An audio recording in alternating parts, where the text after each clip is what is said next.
Bom dia a todos e todas. Mais uma vez, damos início, então, a mais uma plenária do SBSE 2022. Cumprimentar a todos nós, a todos vocês que estão aqui presentes e nos assistem, e também a todos que nos assistem de forma virtual e que participam dessa plenária virtual, que tem a grande honra de comemorar os 10 anos do INESC Brasil. E já de imediato, para nós passarmos realmente ao tema dessa plenária, eu convido aqui o professor Vladimiro Miranda para que possa conduzir essa plenária. Muito obrigado e bem-vindo ao SBSE 2022, professor Vladimiro. Obrigado. Muito obrigado e bom dia. Eu vou me sentar, se me derem licença, que já sou velho e dinossauro. Então, espero que toda a gente entenda o meu sotaque. Esta piada já é antiga, não sei se precisa de tradução simultânea de português para português, mas a coisa vai correr bem. Eu estou muito feliz de estar aqui, agradeço a organização do evento e vou imediatamente chamar os convidados que nós temos para este debate subordinado ao tema da sustentabilidade da pesquisa. Eu espero que seja um debate enriquecedor e animado. Portanto, nós prevemos lançar provocações para a assistência. Então, eu quero dizer que temos, sem nenhuma ordem excessivamente especial, nós temos dois convidados remotos, que são o Dr. Pedro Renan, do MCTI, e a doutora Carmen Sanches, da ANEL, e que entrarão neste debate de painel. E aqui presentes temos o Dr. Rafael Rosler, que é diretor científico, diretor de ciência da FAPERGS, que eu até convido para se sentar aqui na plateia.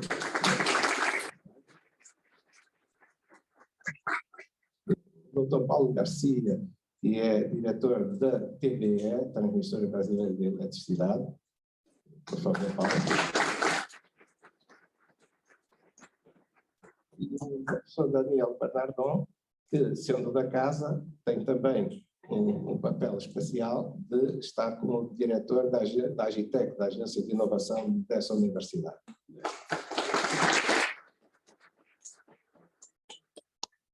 Eu quero explicar que esta escolha foi feita muito criteriosamente para termos, discutindo a questão da sustentabilidade, pessoas de agentes do ecossistema da pesquisa e inovação brasileira, que representam diferentes pontos de vista sobre o processo de inovação e dessa sustentabilidade. Então temos o Ministério, o MCTI, temos a ANEL, que é uma agência que tem um dos papéis é fomento da pesquisa. Temos a FAPERGS, que também tem esse papel por outra perspectiva. Temos uma agência de inovação e temos uma empresa que estimula projetos de PIB e temos uma ICT, que estou eu aqui nesse papel. Então, e com este mosaico de pontos de vista muito diferentes, e eu agradeço desde já a gentileza de terem vindo até aqui, né, que não tem sido fácil por causa dos voos tão complicados nesse momento, como devem saber. Portanto, eu fico muito feliz de terem prestigiado este evento com a vossa presença. Eu vou lançar a primeira provocação à assistência e aos presentes, fazendo uma curta apresentação usando o PowerPoint. Quero dizer que isto vai funcionar da seguinte maneira: nós vamos consentir que os nossos participantes painelistas tenham 5 minutos para dizer de sua justiça. Cada um vai. E depois lançamos um processo aqui de grande discussão, incluindo a plateia. Portanto, eu estarei aqui responsável por sinalizar quem vai falar. Quem eu não puder deixar falar, por favor, não fique ofendido comigo, mas a organização já me avisou que eu tenho que controlar o tempo, porque senão tenho que pagar o mais não sei o quê aqui. E nós não queremos dar o prejuízo à organização. Depois voltamos a uma ronda de opiniões pelos vários painelistas e terminamos na confusão total final. Isto é assim que vai funcionar. Então, sem mais demoras, e agradecendo também à doutora Clara Sanches e ao doutor Pedro Renan, que estão ali atrás, espero que sorrindo, felizes de estarem connosco, eu vou passar imediatamente à apresentação. Eu peço se me podem lançar o PowerPoint, por favor. Eu vou-me levantar porque eu tenho que ver o que é que está sendo apresentado, senão não consigo falar direito. Não consigo. Eu vou me posicionar na plateia. Se quiserem posicionar na plateia, só para poder assistir, dá. Nossa, é que está. Então, o tema que nós trazemos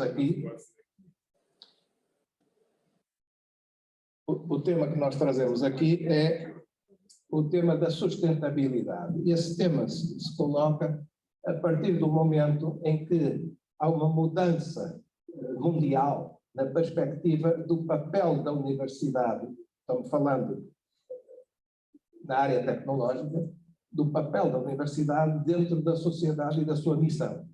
Ou seja, há uma grande transformação da opinião mundial e nós estamos inseridos nessa corrente de transformação que apela à relevância social da ciência, isto é, a pesquisa e conhecimento que desenvolvemos deve ter impacto na economia e na sociedade e não ser apenas uma coisa académica para verter contribuições para a Torre de Marfim, onde estão os sábios professores.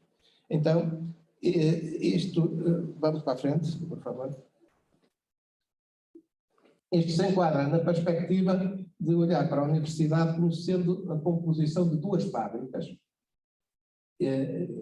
A fábrica de recursos humanos e a fábrica de conhecimento. Quando classicamente se olhava, a missão principal era a fábrica de recursos humanos, preparar novos recursos humanos para entrar na vida ativa. Bom, mas hoje não é essa a perspectiva. E a fábrica do conhecimento é um conceito independente e que tem completas diferenças da fábrica de recursos humanos, enquanto numa a matéria-prima são as pessoas, o processo produtivo são aulas, o produto é recursos humanos qualificados e o mercado geralmente é principalmente nacional. Na fábrica do conhecimento, a matéria-prima é o estado da arte, o processo produtivo é a pesquisa, o produto é mais conhecimento e o mercado é internacional. Portanto, ninguém em seu bom juízo, está aqui o Dr. Paulo Garcia, que vai estar ali sentado, não é? Que é de uma empresa. Tem duas empresas no seu grupo que têm matéria-prima, processo produtivo, produto e mercado, tudo diferente, vai gerir da mesma forma as duas empresas? Por favor, faça assim que não, para me dar razão. Ou seja, nós não podemos gerir a fábrica do conhecimento como os processos académicos antigos que foram concebidos, destilados, darwinisticamente selecionados para gerir a fábrica das pessoas. E esta é a primeira provocação que eu lanço aqui. Então, isso deu, na Europa há muitos anos já, há décadas, deu alargamento para a criação do espaço fora da própria universidade clássica, o aparecimento de outros tipos de ICTs, que no caso que nos interessa do INESP Brasil, tem a característica de ICT privada sem fins lucrativos, com sócios sendo universidades públicas. Isso é um modelo há 50 anos que existe na Europa, mas era um modelo proibido no Brasil até ao novo marco legal da inovação. Esse novo marco legal deu uma transformação enorme estrutural no sistema brasileiro e aproximou do sistema europeu. E não vale a pena olhar para o sistema americano, que ele é fundamentalmente diferente. Quer dizer, vale a pena olhar, mas a fonte, o modelo de observação científica, o que é que acontece, que lições podemos tirar, é principalmente o modelo europeu, de acordo com esta evolução. Próximo. Bom, o INESP do Brasil, só para situar, porque estamos no 10º aniversário deste modelo, tem estas universidades de sócios da pessoa jurídica. E, portanto, corporiza e é o primeiro instituto e único do Brasil que tem esta dupla característica, tem sócios com universidades públicas e tem um sócio europeu também. Portanto, isto é uma novidade no cenário brasileiro, tanto que muita legislação nem sequer está adaptada com isso. Mas eu não venho para falar do Inés Brasil, é só um exemplo da transformação que o novo marco legal também permite ocorrer e que não é exclusiva do Inés Brasil. Próximo.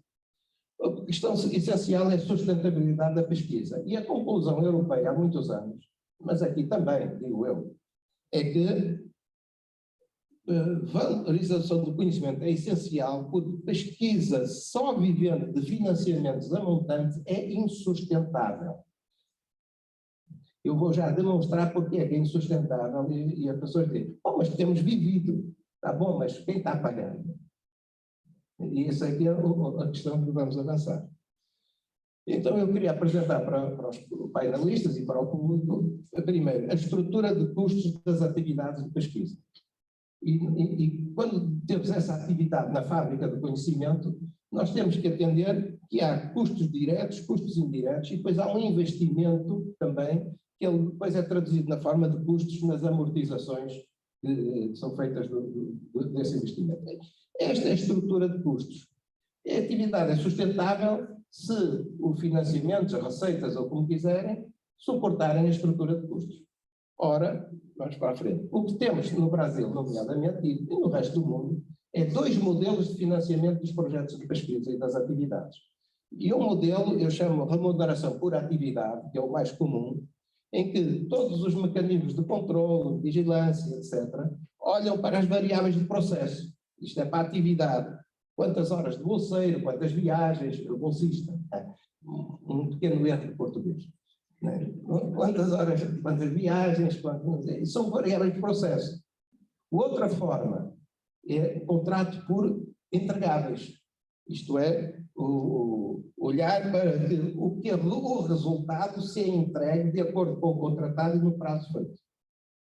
E esse é a remuneração por resultado.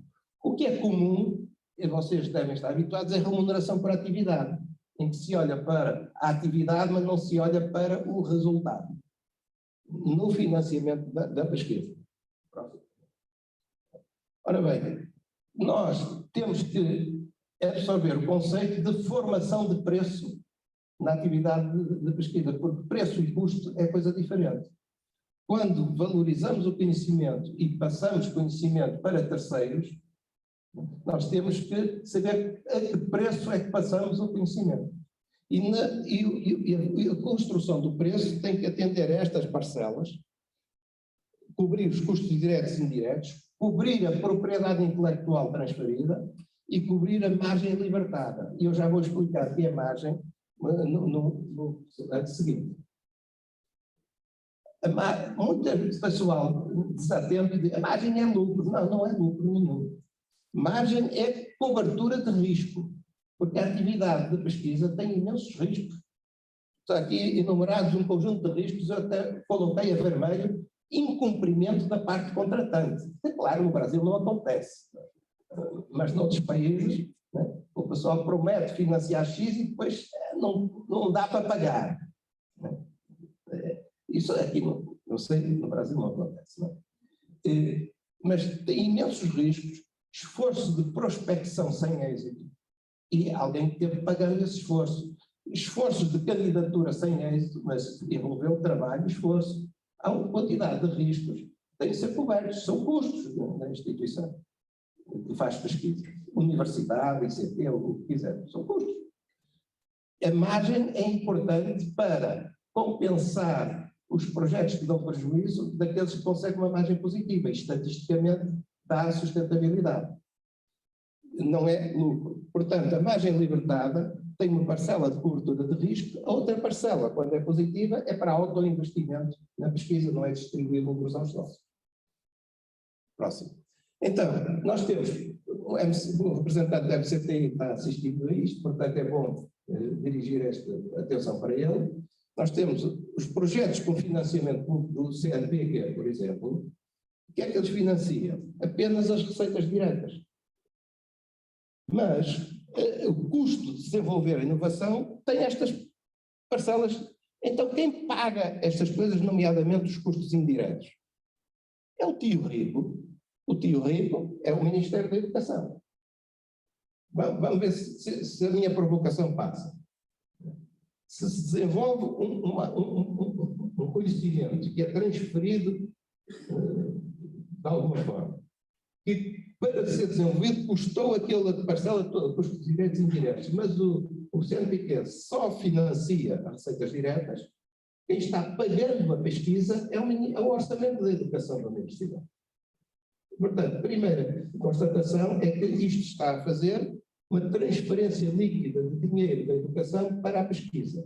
E, portanto, quanto mais pesquisa uma universidade desenvolve, mais dinheiro está tirando da educação. Outra provocação.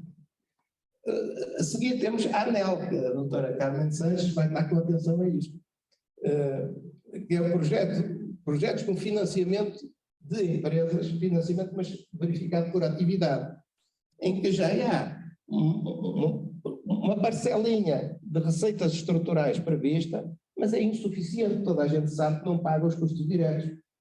Ainda por cima, encostam-se ao mínimo dos 5% legais, né? E ninguém observa quais são os custos reais. O que significa que há aqui uma parcela dos custos que não é coberta e quem paga é o tio rico da educação. Mas tem pior, é que o resultado do projeto de PID é transferido para a empresa. Então, a universidade forneceu à empresa um produto a preço abaixo do custo. Logo, o Ministério da Educação está financiando as empresas. Outra provocação. Os pagamentos por resultado, essa é que permite informar um preço e é o preço, a empresa paga aquilo que quis. Encomendou isto, isso dá margem a que a universidade se otimize no processo, estimula, inclusive, se otimize no processo para aumentar a sua margem, isso paga a estrutura toda. E é este excesso que pode ser transferido para suplementar o que falta do outro lado, para tentar gerar um equilíbrio de atividade. Então, este quadro, eu espero que seja suficiente provocação para levantar inquietações em quem assiste, nomeadamente uma certa injustiça, parece-me a mim social, que o orçamento destinado à educação seja transferido para o exterior, porque a universidade vende os seus produtos abaixo do preço de custo. Seguinte. Depois, temos este enquadramento. O que é que isto força? Força as empresas, as universidades, ICTs, etc. Muitas vezes força a entrar neste jogo, que é porque precisam da receita para compensar os seus custos, porque o financiamento não compensa, muitas vezes entram no jogo de concorrer contra empresas. Isto é, começam a oferecer serviços de engenharia que, na verdade, também têm empresas no mercado que podem oferecer esse tipo, desenvolver uns programas, os algoritmos, e há empresas que também fazem o mesmo. Isso não é o papel das empresas no Sistema Nacional das Empresas de Pesquisa. O virtuoso é o modelo de cima, em que há um mercado de inovação, em que as ICTs, leia-se também as universidades, transferem para as empresas e as empresas concorrem no seu mercado de economia com as vantagens que resultam de ter absorvido a inovação. Isso é o seguinte. E depois, isso vem a ver com o que é transferido, e é a valorização e a propriedade intelectual.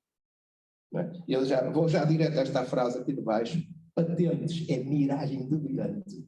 Outra provocação. Miragem delirante. Porque é o pior processo que existe de valorização do conhecimento. E estão ali elencados 4 processos e até tem uma figurinha dizer os riscos associados. Propriedade intelectual nas universidades e ICTs é risco. Não é valor, é risco.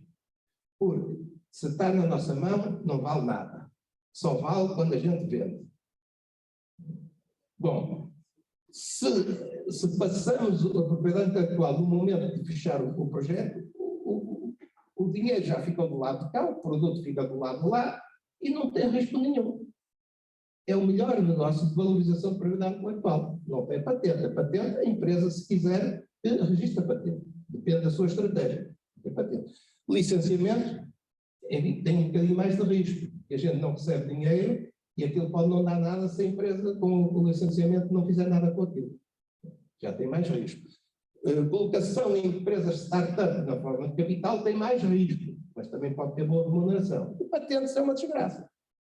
Porque normalmente gasta-se um dinheirão a registrar a patente e ninguém consegue comercializar a patente. Portanto, o risco é muito grande. E, portanto, patente só, enfim, casos especiais. Não sou 100% contra, mas sou contra a obsessão estatística que a universidade deve ter muitas patentes. Quando, na nossa avaliação, a patente boa é a patente que já não temos. Foi vendida. Essa aqui é a patente boa. As outras servem para forrar a parede. Bom, termino dizendo que o modo está lançado aqui para a discussão com os painelistas, que é o que é que deveríamos fazer. Eu tenho aqui 4 ou 5 sugestões. Primeiro, por que é que estes custos indiretos não são analisados devidamente? As universidades não têm montado um sistema de contabilidade que permita demonstrar quais são os seus custos. Se não sabe qual é o custo da sua atividade, como é que pode indexar isso num projeto ou convencer o financiador que isto é uma parcela de custos reais? Segundo, terminar com um absurdo que existe, em alguns programas, a FAPESP, por exemplo, tem isso, exigência de contrapartida da universidade para financiar um projeto. Essa exigência está precisamente exigindo que a universidade financie o sistema privado. Este é um absurdo completo. Terceiro, o que acontece, que existe na Europa, é essa exigência de contrapartida, sim, quando o que é financiado se destina a um negócio ou obter um lucro. Então, sim, é exigível a contrapartida. Mas se é uma atividade de pesquisa e ciência, não tem lógica nenhuma haver contrapartida. Terceiro, as regras que já falei, mudar regras nos programas de financiamento para evitar transferência líquida de riqueza pública para empresas. Quarto, que as empresas concordem em mudar o seu relacionamento, desde que a lei também facilite os regulamentos, para fazer mais contratação por resultado e menos por horas de trabalho e viagens e não sei o quê. Talvez este ponto seja simpático à empresa. Não entrega o que eu quero ou então não pago. Isso está bom. Agora eu vou pagar não sei quantas horas e não sei se aquilo vai dar alguma coisa. E finalmente, que a justiça fiscal brasileira também absorva os conceitos do novo marco legal, porque, em muitos casos, a justiça fiscal brasileira, vamos falar assim em termos genéricos, entende que qualquer atividade de contratação direta por uma empresa é atividade económica, não pode ser feita por uma instituição de pesquisa. E coloca problemas aos professores, às instituições, etc. Isso não tem lógica nenhuma. Então, à luz do espírito do novo marco legal, não é isso que se pretende. Então, qual é a lógica de permitir que uma universidade seja sócia de uma empresa privada e depois não possa ter atividades de inovação remuneradas desta forma? Só pode ter se for horas de bolsista e não sei o quê. Isto é, as minhas provocações terminam aqui e agora vou passar, agora vou ser trucidado, não vou ser sacrificado. Vou pedir, como resposta à primeira, a estas provocações, vou pedir enfim, a hierarquia manda ao representante do Ministério.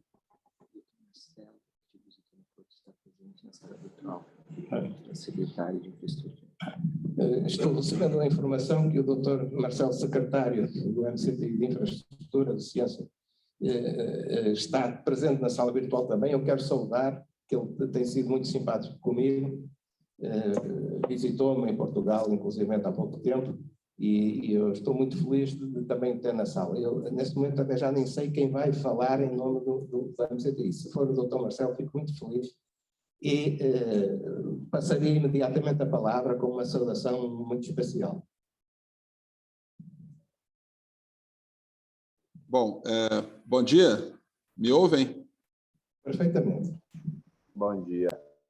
Bom, supondo que seja eu que fale em nome do MCTI, viu, Vladimiro?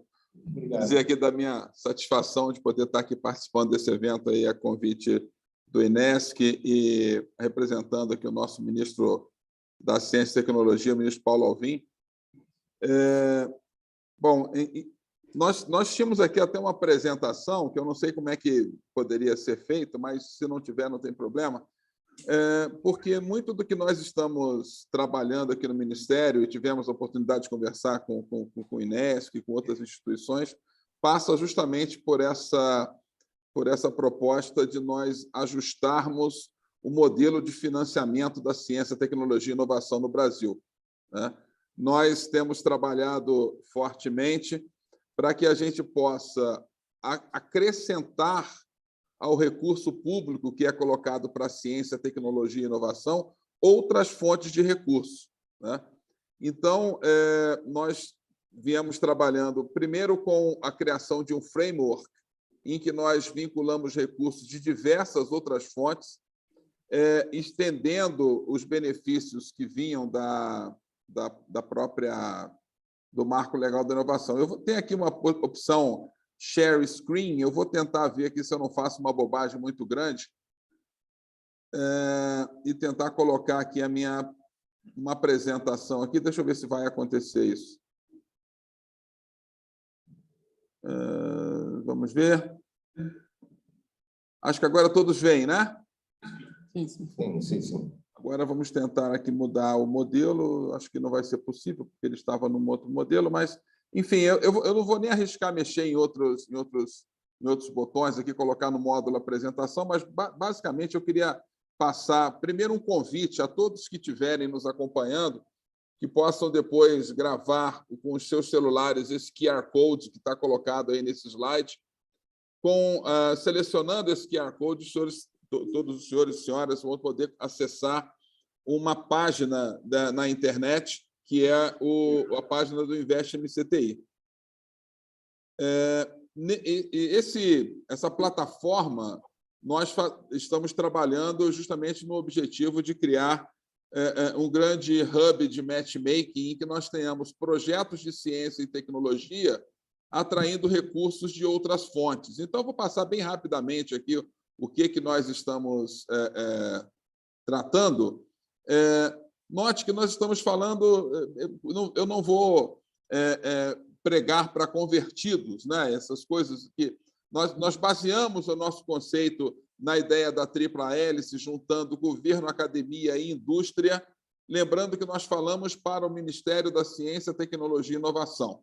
Eu vi a apresentação do professor Vladimiro e, obviamente, ele se refere muito ao Ministério da Educação. Nós estamos falando, por enquanto, de ciência, tecnologia e inovação. Então, a inovação ela vai acontecer obrigatoriamente a partir do momento que nós juntarmos essas três hélices, né? Essas três pás dessa hélice.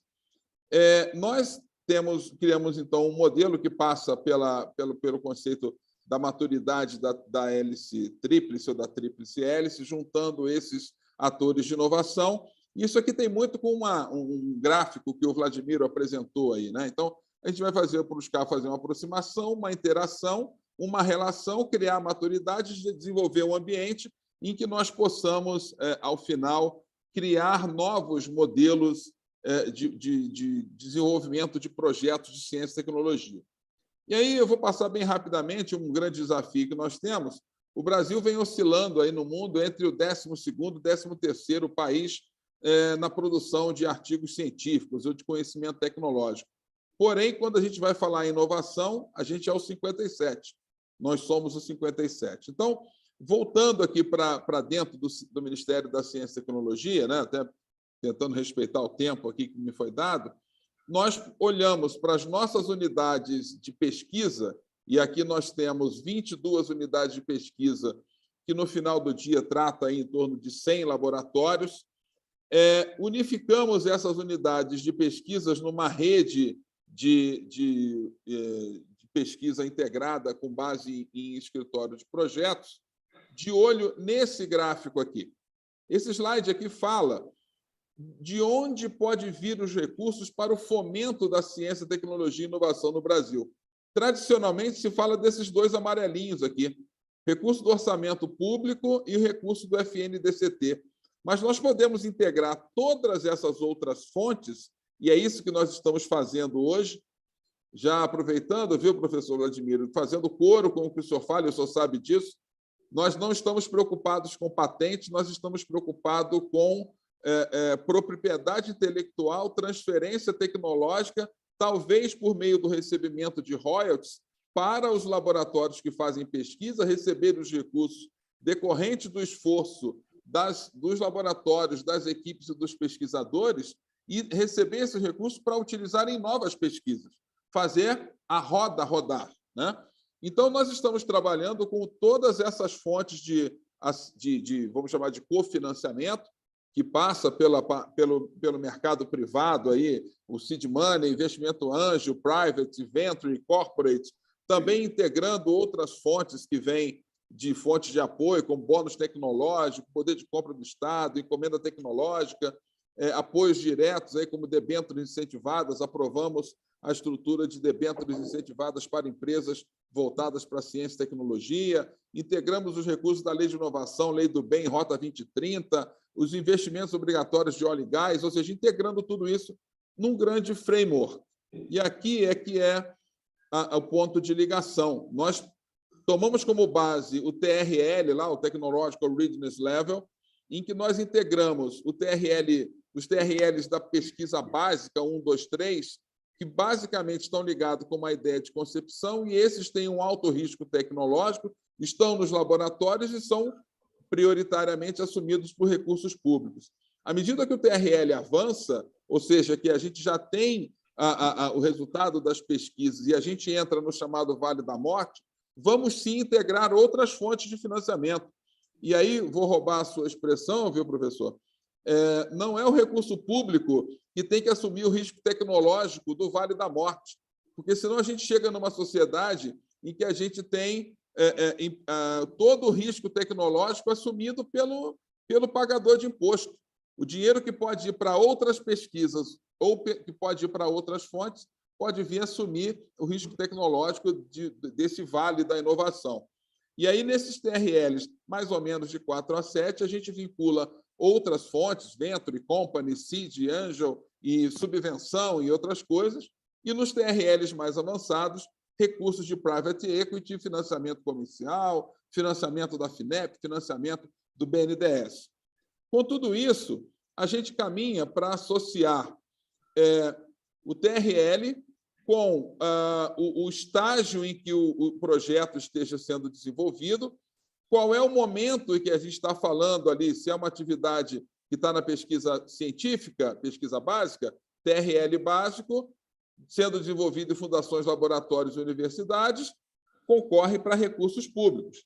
TRL do Vale da Morte vai estar em aplicação, validação, demonstração, escala piloto, é um outro tipo de recurso e, basicamente, quem vai estar desenvolvendo são as chamadas startups. O TRL mais avançado, empresa madura intensiva, outro tipo de recurso que pode ser suplementado por fundos públicos em função do interesse que isso possa estar despertando.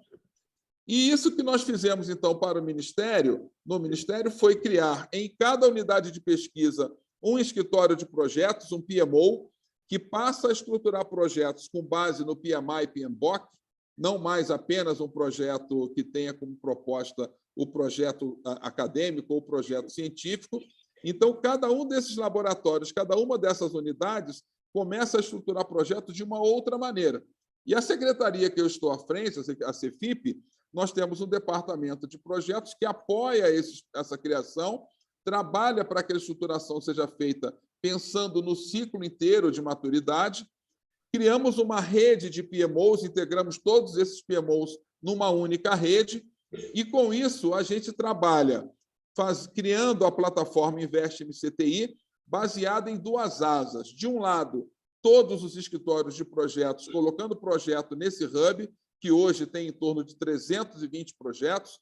O senhor mencionou aí o CNPq. O CNPq agora ele faz as chamadas e muitos projetos são contemplados, mas o orçamento é finito, né? Aliás, o conceito básico de orçamento público é estimar receitas e fixar despesas. As despesas são sempre fixadas. Então, tem muito projeto que acaba não sendo contemplado porque não tem recurso. O que nós estamos fazendo com esses projetos que são aprovados e que não são contemplados? Eles vêm para dentro do Investe MCTI. De um lado, nós temos projetos, de outro lado, nós temos estruturas financeiras. E o que nós nos propusemos a fazer? O que nós nos propomos a fazer?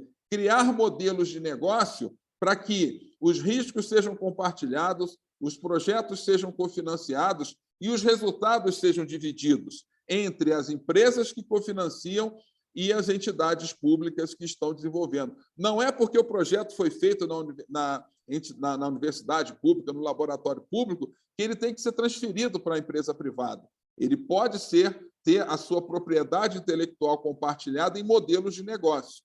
E para onde nós estamos caminhando? Nós estamos caminhando, para citar 3 exemplos, nós estamos caminhando para ter uma unidade como uma das nossas unidades de pesquisa, que eu não vou citar aqui porque não é o caso, em que hoje, em 2021, recebeu 8 milhões de orçamento público para financiar os seus projetos e captou 47 milhões de reais em outras fontes para outros projetos. 5 vezes a capacidade de pesquisa. Não se trata de substituir orçamento público, de deixar orçamento público de lado, mas aumentar pesquisa. Nós temos uma outra unidade, uma outra instituição, que nós trabalhamos junto na concepção do modelo de negócio, que fez transferência de tecnologia. Alguns produtos foram passados para a indústria e, no ano passado, recebeu 32 milhões de reais de royalties resultante de propriedade intelectual compartilhada. E tudo isso, por fim, para não me alongar, fica consolidado nessa plataforma onde a gente diz que a ciência, a tecnologia e a inovação vai se conectar com o investimento, que é o Invest MCTI. Hoje, o Invest MCTI integra projetos do CNPq e das nossas unidades de pesquisa, entendendo o CNPq como não uma unidade de pesquisa, mas uma agência de apoio à ciência, tecnologia e inovação, e também algumas outras instituições. Nós acreditamos que esse modelo é o modelo que vai nos ajudar a superar esse gap, que a gente chama aqui o gap 12,62, para ficar uma conta redonda aí, que nós temos 50 posições nos separando. Então, obrigado. É uma apresentação rápida e estamos aqui à disposição, e obrigado pela oportunidade de falar sobre isso que a gente está construindo, porque nem sempre a gente consegue muito falar sobre isso. Muito obrigado, Dr. Marcelo Meireles. Claro que é sempre prestigiante para um evento que um membro do Governo Federal demonstre interesse no evento. E, portanto, acho que foi muito oportuna a sua colocação. E para continuar nas provocações e fazer a ronda, que o tempo vai avançando muito, eu até vou pedir ao Dr. Pedro Renan se aguenta um pouquinho para ele dar voz a outras entidades, para além do Ministério, e depois voltamos. Eu iria apenas pontuar, para continuar no ciclo de provocações, que os modelos muito interessantes de recursos que o Dr. Marcelo Meireles, como enfim, representante do poder político, nos apresentou, que é ótimo sabermos que há recursos, mas a questão que nos coloca aqui, talvez eu vá passar diretamente aqui à empresa, ao Grupo TVE, que é o seguinte: pode haver muito recurso, mas se a colocação do recurso nas entidades que desenvolvem a pesquisa não gerar sustentabilidade, o ecossistema vai morrer. E, portanto, o que é que pensa a empresa, o seu grupo, que alimenta projetos de P&D, com certeza para interesse da empresa, o que é que pensa disto? E eu vou ter que cortar 1 minuto na sua apresentação, porque com o privilégio do imperador, o nosso doutor querido doutor Marcelo Meireles fez a sua apresentação, mas nós estamos agora atrasados no tempo. Bom, estão ouvindo? Então? Bom, em primeiro lugar, gostaria de agradecer o convite para participar desse painel. Realmente é um tema bastante oportuno, né? E é muito necessário a gente discutir pesquisa, inovação e competitividade do Brasil, né? Realmente a gente pode perceber pela tua apresentação, pela apresentação também do Marcelo, que nós temos aí modelos bastante sofisticados de gestão, né, da pesquisa e inovação, e que esses modelos são capazes aí de trazer bastante recurso para a pesquisa. No entanto, a gente precisa entender que, para que isso tenha sustentabilidade, né, que é o tema do painel, ou seja, que dure por longo tempo, é necessário que a sociedade perceba, né, realmente os avanços e, no fim das contas, né, perceba que esses investimentos e essas políticas, esses modelos de gestão geram emprego e renda. Essa é a verdade. No final das contas, o que nós devemos buscar é a geração de emprego e renda. Do ponto de vista da empresa, realmente existe algum desconforto, muitas vezes, em fazer as aplicações e os investimentos em etapas do processo que os riscos são muito elevados. Então, é necessário também ter uma compreensão que esses riscos precisam ser compartilhados, e você foi muito feliz na tua apresentação, porque você pontuou muito claramente o momento onde esses riscos devem ser compartilhados, e numa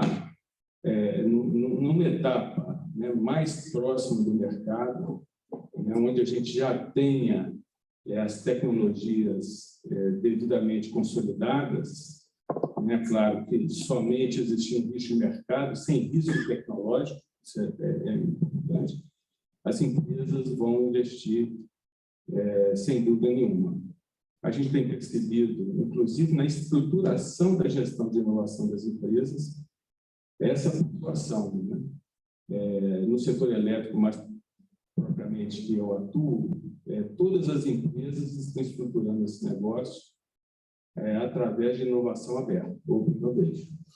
Ou seja, eles estão buscando empresas, startups, que já detêm, já estão com as soluções tecnológicas consolidadas e com a dificuldade de mercado, e fazendo essa aproximação para que as empresas tenham sucesso, tenham mercado e, consequentemente, né, atinjam o objetivo que nós desejamos, que é gerar emprego e renda. Ainda, né, como provocação, a gente está falando de sustentabilidade, então a visão de longo termo. No Brasil, diferentemente da Europa, nós ainda temos que vencer uma etapa para que todos esses processos de gestão da inovação, que são muito sofisticados, eles tenham sucesso. A gente tem que investir muito na base. Quando eu falo base, é na educação. Para mim, e no meu entendimento, essa é a reforma das reformas. Se a gente tiver um povo muito educado, né, com uma formação muito sólida, vai ser muito mais fácil fazer gestão da inovação. Então, do ponto de vista de desafio, o desafio do momento, na minha humilde opinião, é realmente a gente equalizar, certo, a formação da população brasileira, ou seja, né, que tenhamos todos a oportunidade de ter uma formação sólida. E aí a gente vai ter densidade, e tendo densidade, os processos de inovação ficarão muito mais fáceis de serem obtidos. Só uma pergunta e uma resposta muito curta, porque depois vou provocar o livro para Rafael. O que é que a tua empresa prefere? Financiar um projeto de inovação pagando bolsa, viagem, não sei o quê, ou financiar um projeto de inovação pagando resultado? Sem dúvida alguma. A contratação por resultado ela é muito mais fácil de, inclusive, permear a governança das corporações. Você falar que você está financiando custeio, por falar dessa forma, é muito difícil. né? Ninguém quer, é difícil vender isso no conselho de administração de uma empresa. Agora, quando você chega lá e fala, ó, esse aqui é o resultado que a pesquisa vai nos trazer, vai nos proporcionar, a gente consegue mensurar isso em resultado, e aí é muito fácil vender.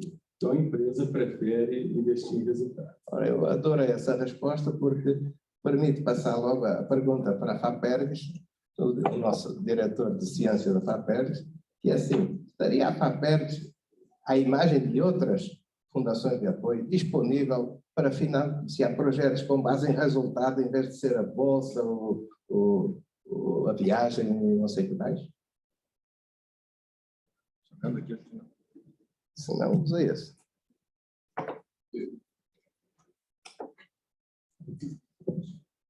Muito bem, bom dia a todos, muito obrigado pelo convite.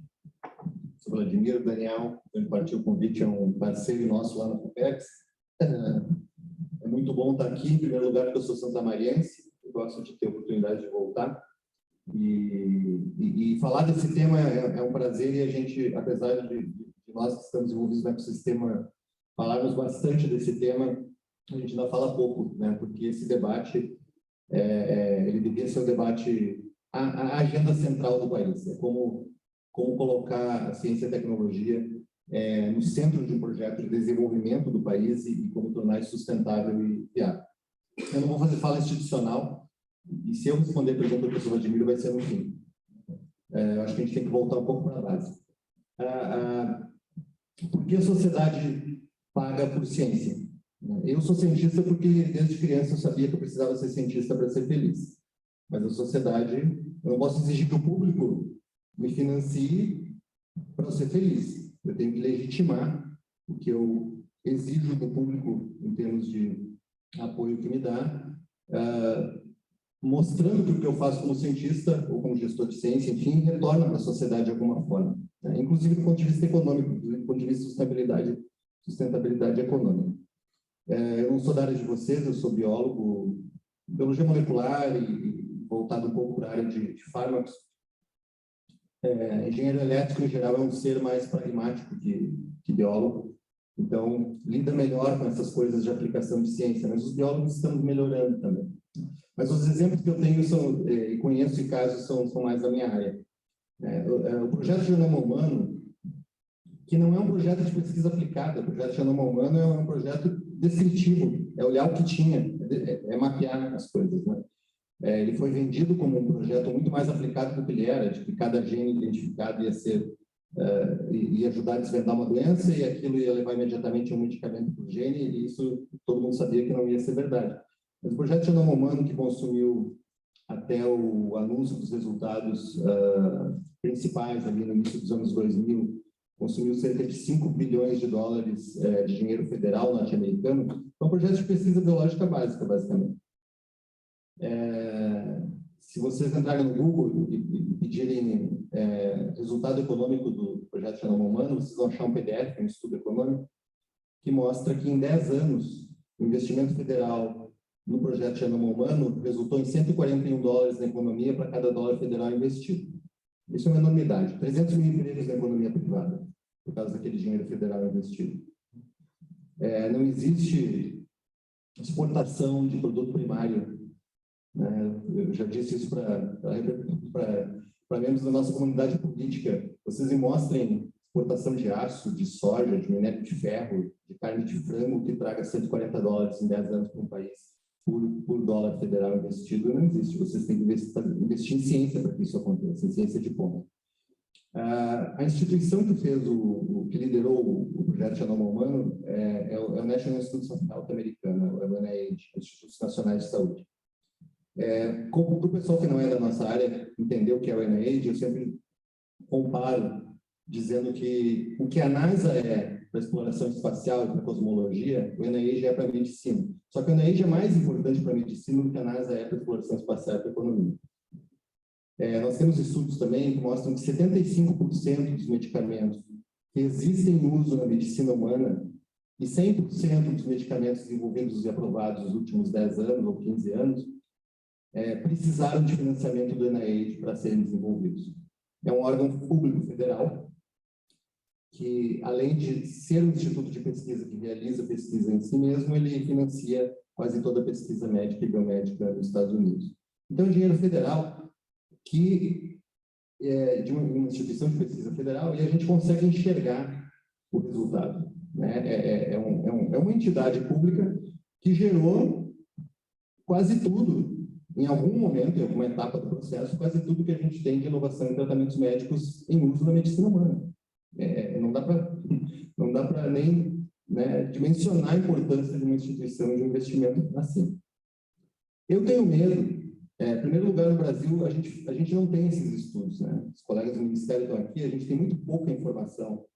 Eu fui para o reitor de pesquisa da URGS, eu não tinha como saber quanto dinheiro a URGS captou para pesquisa, eu não tinha como saber qual o resultado econômico da atividade de pesquisa da URGS, eu não tinha como mapear os benefícios sociais do que a URGS fazia em termos de pesquisa, fora a formação de pessoas, etc. Eu estou numa agência de fomento estadual, eu não consigo quantificar o quanto o que nós fazemos de fomento beneficia a economia gaúcha. Nós não temos esses dados. E se nós tivéssemos esses estudos, eu tenho medo que nós não teríamos casos tão bonitos quanto o resultado do projeto Genoma Humano para contar. Por quê? Porque o investimento público é necessário na fase de pesquisa básica, de alto risco, maciço, continuado, decidido, estável. O NIH tem 30 bilhões de dólares por ano de financiamento federal. Isso é estável e cresce um pouquinho todo ano. Isso é 150 CNPqs, só para pesquisa médica e biomédica. Mas o NIH não vai colocar remédio na prateleira da farmácia, não vai fazer a produção industrial de medicamentos, o poder público não tem esse papel. Ele é um grande fornecedor de conhecimento e tecnologia para a geração de startups, para a indústria farmacêutica privada. E aí nós temos que ter toda essa cadeia de agentes e de financiamentos construída, consolidada, uma economia madura. A economia de alta produtividade tem todos os elos. Quer dizer, nós temos o financiamento público e a pesquisa que nós chamamos de básica, pode ser, com financiamento público nos institutos de pesquisa, nas universidades, basicamente, mas isso tem que gerar as startups, e as startups são absolutamente fundamentais. A gente não tem como exagerar o papel da startup. Eu digo que a startup é a entidade que liberta o conhecimento da academia, liberta a ciência da academia. A ciência precisa ser libertada da academia em algum momento. Se ela ficar presa lá, ela para no paper, ela para na tese e não chega nas pessoas. Doutor, então, e a resposta à minha pergunta? Só um pouquinho, você vai ter que me dar uns 3 minutinhos. Perdido. Tá bem, não. A Carmen está reclamando comigo. Não, já vamos lá. Depois o Daniel vai pagar o extra aí de tempo. Então, para tentar resumir. Então, a gente tem que ter essa startup, a gente tem que ter a indústria consolidada de maior porte, sedenta por inovação, que enxerga a absorção de conhecimentos de inovação e tecnologia como necessidade econômica, e a gente tem que ter tudo isso montado. Se qualquer elo da cadeia do financiamento público, pesquisa básica, até a indústria e o financiamento privado, etc., está falho, está manco ou não existe, a ciência não vai chegar lá nas pessoas. Do ponto de vista de uma agência de fomento, a agência tem que ter a clareza de que ela precisa montar um portfólio de sistemas de apoio em que ela contemple, desde aquela pesquisa básica que pode ser supostamente despretensiosa, ou seja, que não tem explicitamente um objetivo de aplicação, que é o financiamento mais pulverizado, com pequenas quantidades de dinheiro para o pesquisador individual, é o que o CNPq faz no Digital Universal, por exemplo, que a FAPERGS faz no pesquisador gaúcho, até os nossos pequenos, na outra ponta, projetos Apollo, né? Os nossos pequenos projetos Manhattan, ou seja, tentar organizar grupos grandes de especialistas de excelência, times interdisciplinares, multi-institucionais, com a indústria participando, com o poder público participando, em torno de desafios estratégicos, tecnológicos mais claros, mais aplicados. E entre esses dois polos, apoio à consolidação e criação de startups, como todo o poder público de qualquer país que se desenvolveu faz, etc. Então, a agência de fomento tem que ter um portfólio que pegue toda essa cadeia e tente apoiar toda essa cadeia de alguma forma. E dentro disso, nós temos que começar, aí respondendo um pouco a pergunta do professor Vladimir, nós temos que começar, sim, a achar outras métricas, outras maneiras de recompensar, de financiar e de avaliar o resultado que nós estamos fazendo. Lá nos anos 80, 1990, quando eu entrei nesse business de ciência como aluno, as pessoas do Brasil estavam descobrindo que tinham que publicar internacionalmente. Nós temos que fazer paper, indexado, etc, etc. Mas agora nós estamos mais de 30 anos depois. Nós sabemos fazer paper. Por muito tempo que nós somos o 12º, 13º, 15º país que faz paper. E bons papers. Não tem impacto. Tem, muitas áreas têm impacto bem razoável, bem competitivo. Mas nós temos que começar a conseguir construir métricas novas que nos digam quanto o nosso apoio e atividade científica está mudando a vida das pessoas. O quanto está trazendo de crescimento econômico, o quanto está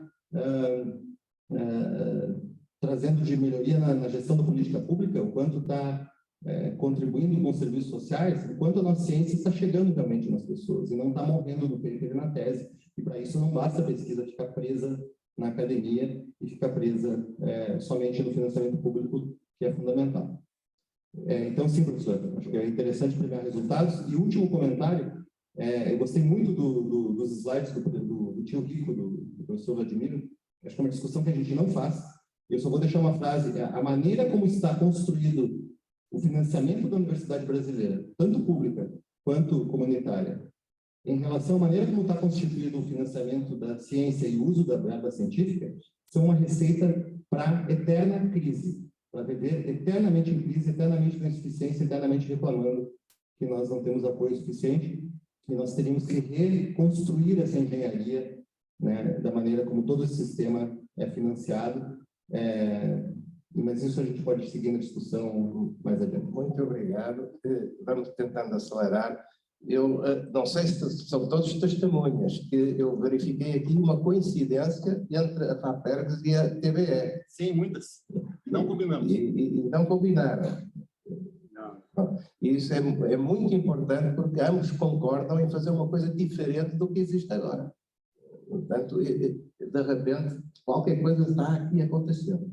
E eu gostava de saber se a doutora Carmen Sanches, que é superintendente adjunta de pesquisa e eficiência energética da ANEEL, se ela também concorda, porque de repente encontramos aqui um consenso fantástico, né? Embora eu questione na questão da ANEEL, que tem um papel no nosso setor da energia elétrica, tem um papel fundamental na sustentação de um ecossistema muito diversificado, mas a ANEEL não está pagando os custos reais, não está permitindo o pagamento dos custos reais da pesquisa, porque nos custos estruturais não paga a atividade toda. Enfim, eu sei que é uma provocação, mas como é que a ANEEL pode entrar nesta discussão de forma positiva, como os outros têm entrado? Com certeza que vai entrar. Doutora Carmen. Bom dia, professor Vladimir, bom dia a todos, presentes aí do painel e no evento. Primeiramente, eu queria agradecer o convite endereçado à ANEEL, em nome do Dr. Sandoval Feitosa e de toda a diretoria da ANEEL, de estarmos aqui participando do evento, e também parabenizar o INESC pelo INESC P&D Brasil, né, pelos seus 10 anos aí de atuação e por trazer esse seu ineditismo de ser a única ICT brasileira com perfil binacional, que traz também algumas especificidades interessantes no debate, principalmente a inserção do âmbito mundial, né, no nosso ambiente de P&D, ciência e tecnologia nacional. E realmente temos assim, muitas semelhanças entre as abordagens aí propostas e a abordagem que está sendo feita pelo P&D ANEEL, particularmente o PDI ANEEL, que é um programa que está em transformação, ele está em elaboração, visando aperfeiçoar e incluir muitas dessas preocupações de mudanças no ambiente de ciência, tecnologia e inovação no setor elétrico, né, que já fazem presentes, fazem necessários para a adequação dos resultados do programa. E eu já, quando o professor Vladimir mandou o convite e colocou alguns pontos para a discussão, eu já preparei o primeiro ponto, o primeiro conceito que é totalmente aderente, que está sendo tratado, que é o significado da sustentabilidade da pesquisa, né?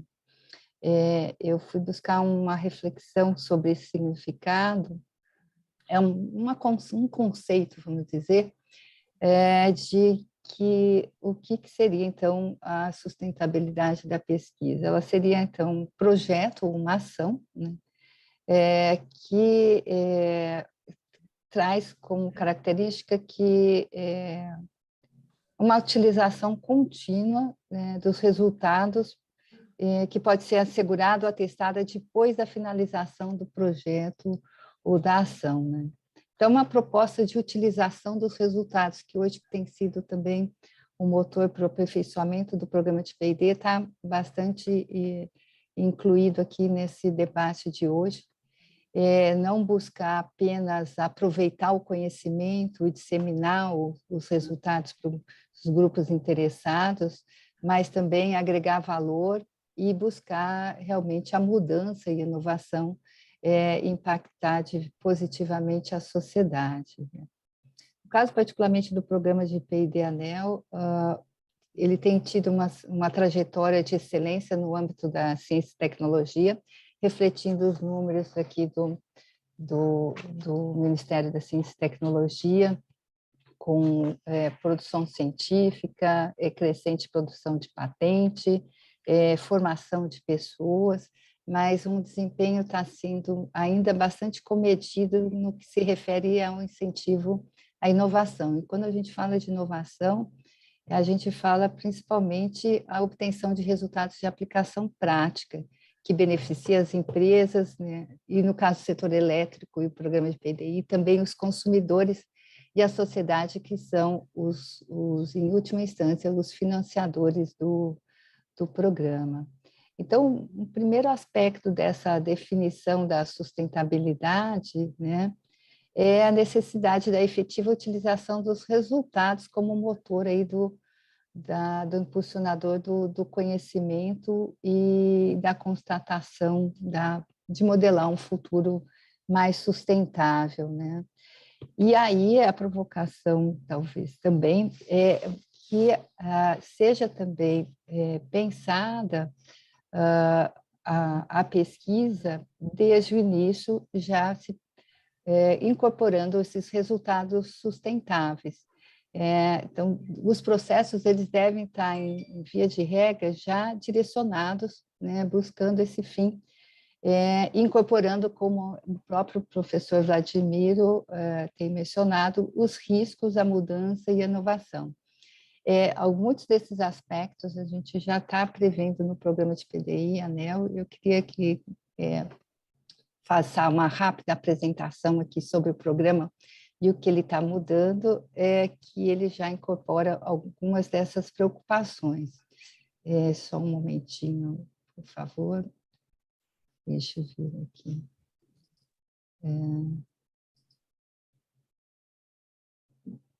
Deixa eu ver. Você consegue ver a minha apresentação sobre o novo programa? Sim.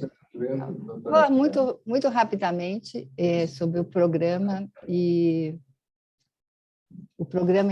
as mudanças que estão em elaboração. Lembrando, o programa de pesquisa e desenvolvimento regulado pela ANEEL, ele é resultado da Lei 9991 de 2000. Então, ele é uma política pública que estimula a pesquisa, o desenvolvimento e também a eficiência energética no setor de energia elétrica, e ele utiliza a fonte de financiamento, os recursos provenientes da receita operacional líquida das empresas. Então, ele é um recurso de natureza pública, mas ele não é um recurso orçamentário, né? Ele não vem do orçamento do governo federal. Então, ele traz assim, uma primeira vantagem, que ele não está sujeito a contingenciamento. Então, em princípio, é um recurso perene, né, disponível e crescente na medida que o setor elétrico tem se expandido com o próprio crescimento da atividade econômica do país, né, o recurso disponível para o programa tem sido também crescente. Cabe aqui, então, fazer também a observação que esse então, é um programa regulado pela ANEEL, então a ANEEL ela não é financiadora, né, mas sim esses recursos estão disponíveis por meio das empresas do setor elétrico. A ANEEL concede os regulamentos, o regulamento atualmente vigente é a Resolução 754 de 2016, que trata dos procedimentos de pesquisa e desenvolvimento, mas no presente já existe uma regulamentação proposta, ela foi levada à consulta pública, já estamos em discussão desde 2017 e está ainda agora no âmbito da diretoria da ANEEL para aprovação. Mas ele também não se termina, né, apenas na consulta. O novo programa ele vai ter também alguns desdobramentos que eu vou mencionar mais rapidamente. Mas só que lembrando outra vez, e também corroborando com o doutor Marcelo, né, as políticas são, temos diversas políticas públicas no país para a promoção da ciência e tecnologia, da educação e da inovação, e elas, então, em geral, elas se complementam e buscam juntar esforços, né, uma vez que realmente há uma grande complexidade envolvida nelas, né? O próprio recurso da Lei 9991, ele que é proveniente, como eu falei, da Receita Operacional Líquida das empresas de distribuição, transmissão e geração de energia elétrica, eles são destinados, em parte, ao Ministério da Ciência e Tecnologia, particularmente ao FNDCT, né, que é o Fundo Nacional de Desenvolvimento da Ciência e Tecnologia. Ele recebe um percentual para aplicação em projetos, principalmente projetos estruturantes do setor elétrico, mas também existem outros projetos transversais.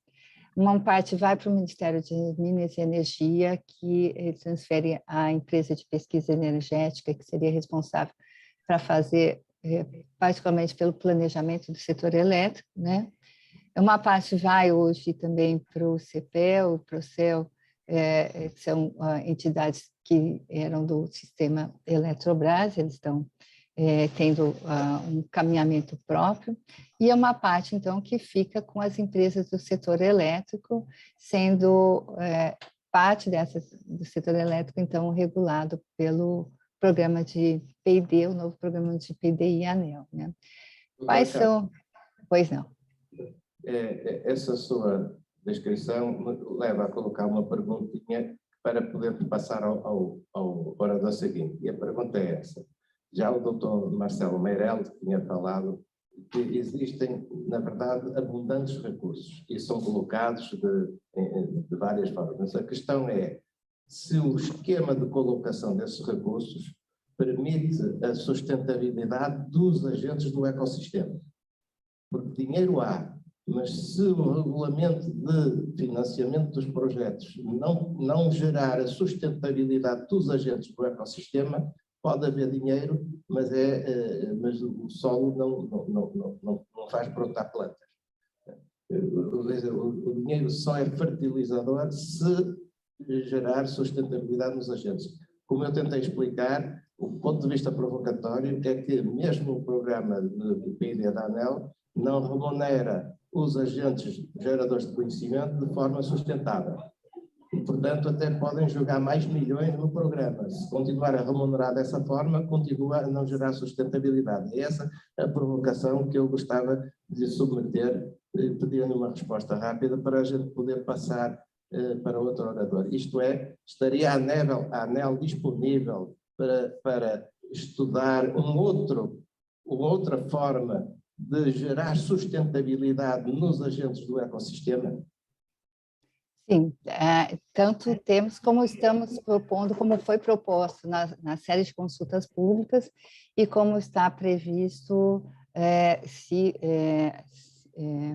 aprovado pela diretoria da ANEEL, o novo programa de pesquisa, desenvolvimento e inovação. O que ele tem de diferente e que ele permitiria? Ele permite particularmente, falando desse novo programa PDI, ele está alicerçado em 3 aspectos fundamentais, o que é um plano estratégico. Então, nós estabelecemos metas estratégicas e priorizações para os recursos de investimento. Esses planos e essa priorização, ela é definida com participação da sociedade, a ANEEL, as empresas, as instituições de pesquisa, a sociedade será convidada para debater e priorizar esses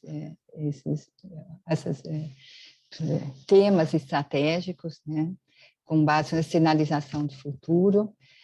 Uma grande diferença também é a adoção do modelo de portfólio, ao invés de projeto, né? Com o modelo de portfólio, as empresas que são os entes regulados, ao qual eles têm que responder à ANEEL e aos órgãos de controle diretamente pelo uso do recurso, eles podem, então, combinar diversos instrumentos de inovação, não só os projetos, startups, os diversos instrumentos que estão previstos no novo marco da inovação, e por isso aí também combinar os riscos dentro desse portfólio.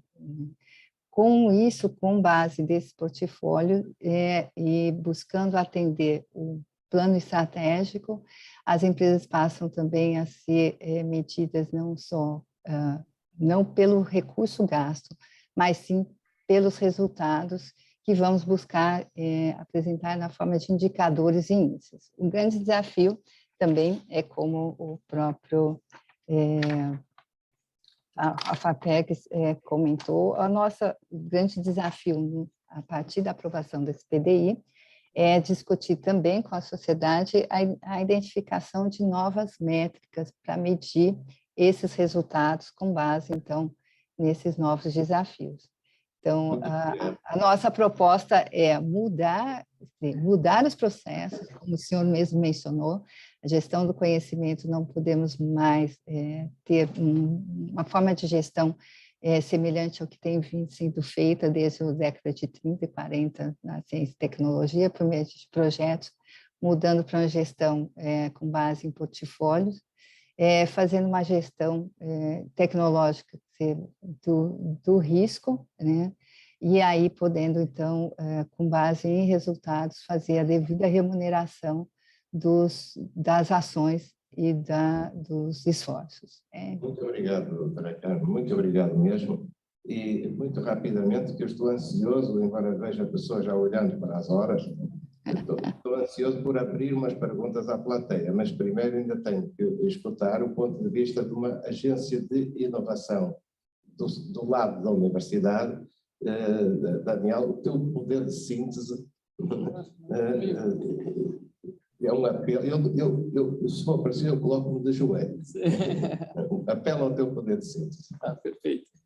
Então, bom dia a todos e a todas, né? Agradecer também ao professor Vladimir por participar desse painel e também parabéns ao INESC PD Brasil 10 anos, né? Acho que o tema é bastante interessante. Eu acho que a universidade, olhando, né, a gente no decorrer desses anos, até está participando do professor Baiar, do escritor, professor Tiago, de tecnologia, a gente vem trilhando isso, né? Muita sinergia com essas falas de vocês, desde trabalhar numa educação inovadora, tecnológica, propiciar meios, né, de prospecção, a gente pensar por propriedade intelectual, mas pensando na transferência. Então, a gente vem, digamos assim, atenando essas fontes que a gente tem, né, de PD ANEEL, Rota 2030, Embrapi, NCT. Então, a gente vem trabalhando nessas várias frentes, né, na universidade. E a gente sempre fala, né, a gente quer, de fato, transformar paper em PIB, né? Então, a gente tem esse dilema, mas como mensurar isso e como também a gente vê as outras áreas, né, que interagirem de forma transversal, áreas humanas, sociais e tal. Mas, enfim, até pelo poder de síntese e sustentabilidade, esse provocativo, eu comentar que hoje, de fato, eu vejo que vários colegas, inclusive boa parte dos aqui são coordenadores do projeto PD ANEEL, né? E até na Engenharia que a gente vê ali que estava bem claro, a obrigação de investir, né? Porque se não tivesse aquela obrigação, provavelmente os investimentos seriam bem menores. Mas é só comentar que hoje, olhando pela agência, a gente vê que o pesquisador é um resiliente. Primeiro, né, eu brinco, a gente acaba sendo, às vezes, mais contador, né, que propriamente dito pesquisador. Toda a prestação de contas, todos os documentos e tudo, chega para nós a agência em seguida. O que eu mais queria fazer era a pesquisa, né, que é o objeto, e o que eu menos faço no projeto. Eu tenho que ficar fazendo relatório, fazendo conta, para 3 orçamentos e tal. Então, uma burocracia enorme. Então, não é aquela questão de passar produto para processo. E outra questão que eu queria também instigar é a gente pensar como, de fato, políticas e tal, de Estado, não de governo, mas a gente pensar um todo. A gente que é da federal, tem dedicação exclusiva, tem uma série de questões, é bastante complicado e limitado também. Eu vou dar um exemplo. Tem startup, daí a gente vai lá e induz. Tu tem que ser um sócio cotista, incentiva teu aluno, criar um spin-off, cria. Daí vai fazer um projeto com a universidade. Não, tu não pode agora fazer projeto com a universidade, porque o grupo que ele já deu conflito de interesse. Porque você está representando a universidade e startup ao mesmo tempo.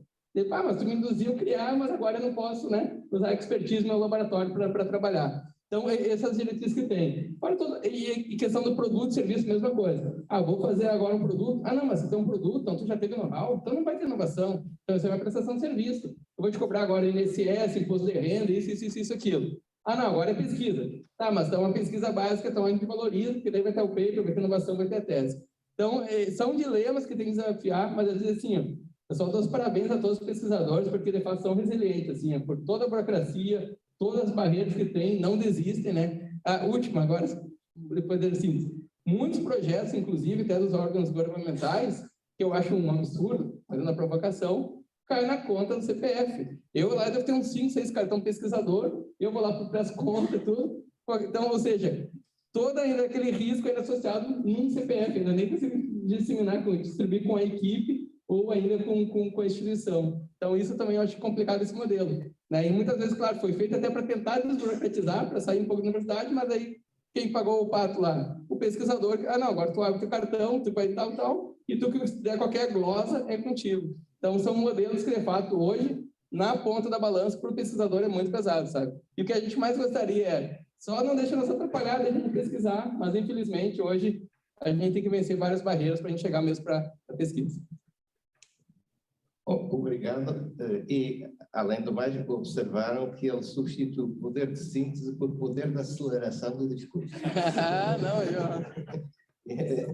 Não reduziu as palavras, mas em débito de palavras por segundo foi muito eficaz. Obrigado. Eu vou abrir à assistência alguns questionamentos, mas primeiro vou escutar a opinião do Dr. Pedro Renan, que suponho que ainda estará conosco, MCTI, mas aqui eu também tenho uma pergunta, apelo também a um poder de síntese e tenho uma pergunta assim direta.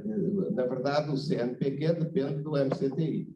Né? E quando é que o CNPq vai financiar um projeto pagando os custos reais? Doutor Pedro. Boa tarde a todos, boa tarde, professor Vladimir. É sempre uma satisfação, uma honra participar desses eventos do INESC Brasil. Agradeço aí a oportunidade. Aqui, como representante do Ministério, nós temos o secretário Marcelo Meirelles. Assim como a apresentação dele, de forma brilhante, ele expôs de forma bem técnica e objetiva o trabalho que a Secretaria desempenha, né, e fez durante esses anos de governo.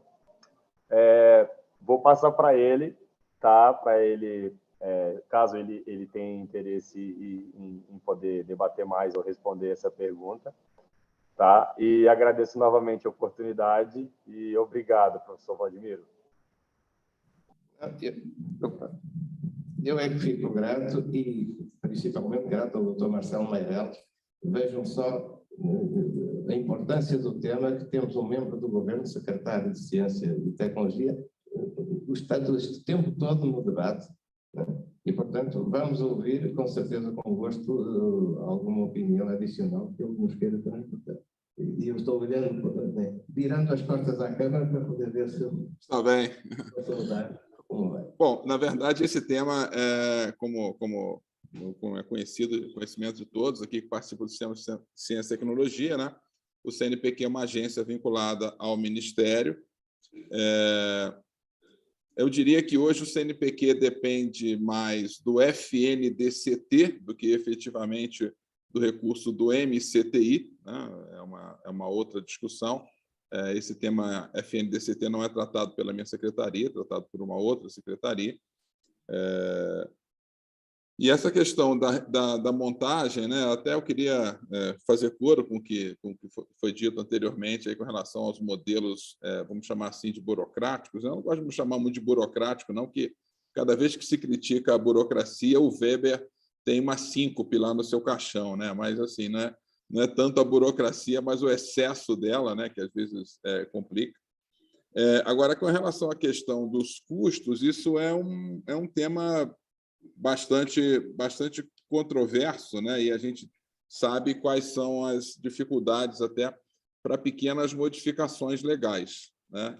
Isso passa por modificações legais e passa muito sinceramente, eu não estou aqui nem para defender o CNPq, mas muito mais das exigências dos órgãos de controle do que efetivamente das ações das pessoas que estão ali à frente do CNPq.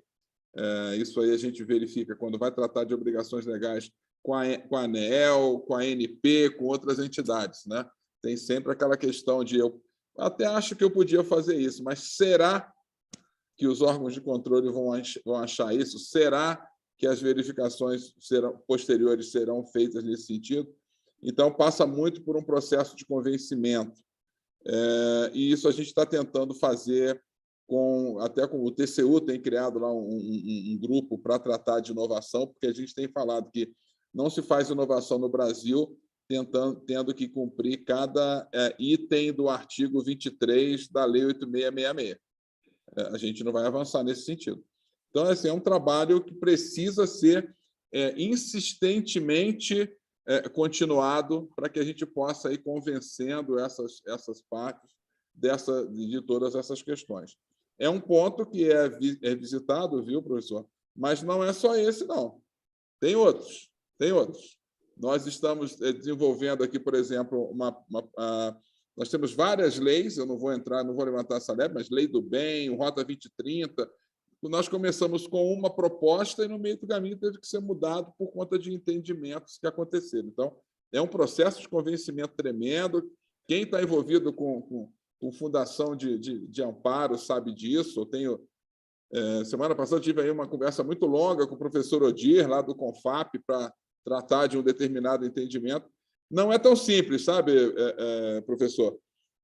Eu sempre convido todas as pessoas, até do mercado, até da iniciativa privada, eu estava na iniciativa privada antes de estar aqui como secretário, que todos os colegas deveriam tirar um período sabático aqui do lado de cá para entender quais são as dores de quem está do lado da gestão. Mas é um ponto que está no nosso observatório. Muito obrigado pela sua contribuição. É sempre uma honra ter a sua participação. E eu espero que ainda possam aguentar uns minutinhos, porque eu vou perguntar assim rapidamente. Quem é que quer desafiar os poderes instalados com uma pergunta? Porque, por favor, fale agora ou se cale para todo sempre. Isto é como nos casamentos aqui. Mas, entretanto, eu vou registrando enquanto vai o microfone para ali. Notem bem o que disse o professor Bernardo.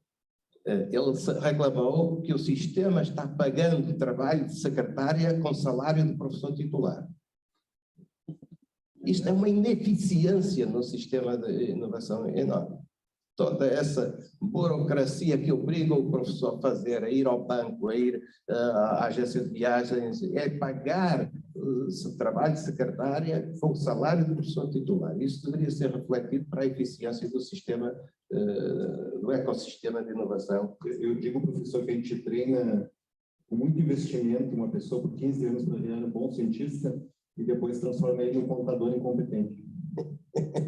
Correto, também é um ponto de vista que não vai me permitir eu depois referir noutros discursos. Professora Luciana, por favor. Boa tarde, se quiser endereçar alguma pergunta a qualquer dos participantes, incluindo remotos, por favor.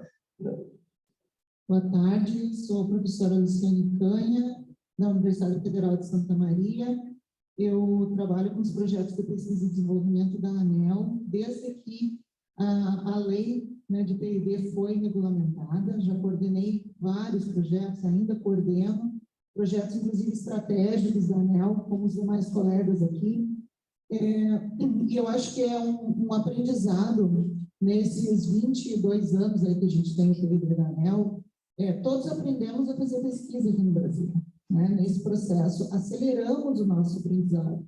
Hoje, a gente vê que é importante você ter um gestor do projeto, né? Então, pedir uma certificação PMP, eu acho que é muito importante, porque aí um pesquisador, coordenador, ele coordena a equipe, ele coordena o objetivo da pesquisa, ele coordena o resultado que essa pesquisa vai trazer, ele busca a startup para estar junto, ele faz todo esse meio de campo, mas toda aquela parte burocrática, que foi o que o professor Daniel colocou, ele fica para alguém que está certificado, né? E a gente tem que ter essa confiança, e os projetos têm que enxergar isso. Alguns editais já exigem que os projetos tenham uma certificação PMP, mas o que a gente tem visto é que o próprio coordenador, eu mesma já estou pensando, vou ter que fazer uma certificação PMP, porque eu vou ter que fazer todo esse trabalho, porque quem vai fazer isso junto comigo, né?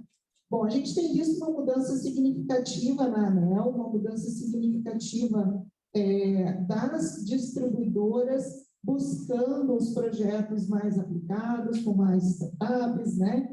E eu gostaria de saber da própria ANEEL como que vocês enxergam essa questão dos prazos dos projetos, né? Projetos hoje que a gente coloca que, às vezes, para você desenvolver um projeto, um resultado final, você precisa ter ali 24, 36 meses, e uma distribuidora chega e diz assim, eu quero em 12 meses, eu quero esse resultado.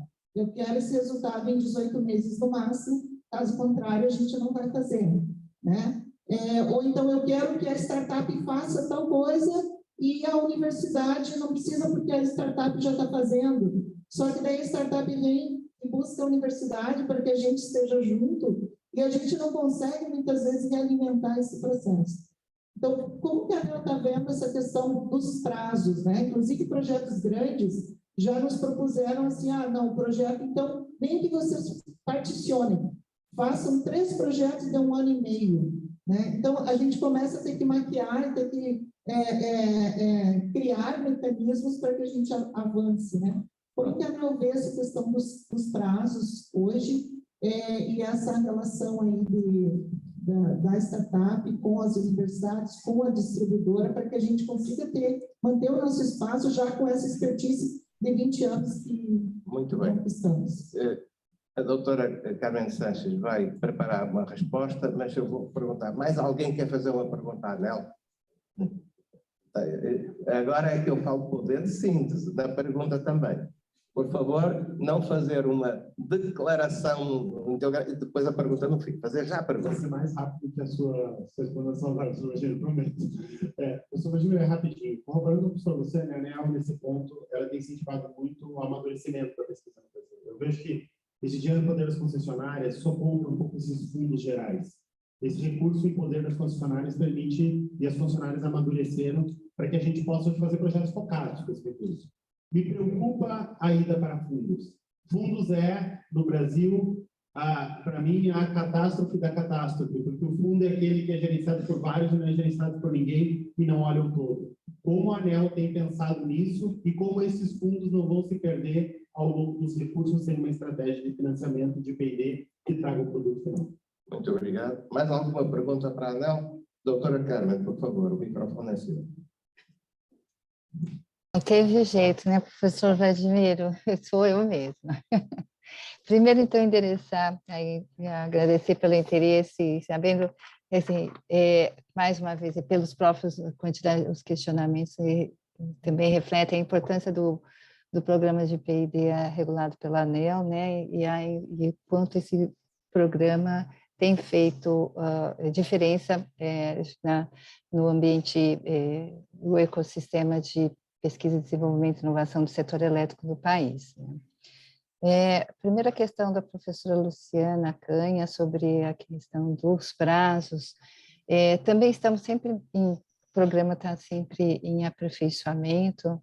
Lembrar que nos primórdios o programa ele era totalmente engessado, né, com pré-aprovações, com prazos muito definidos, passava por um escrutínio muito forte pela ANEEL,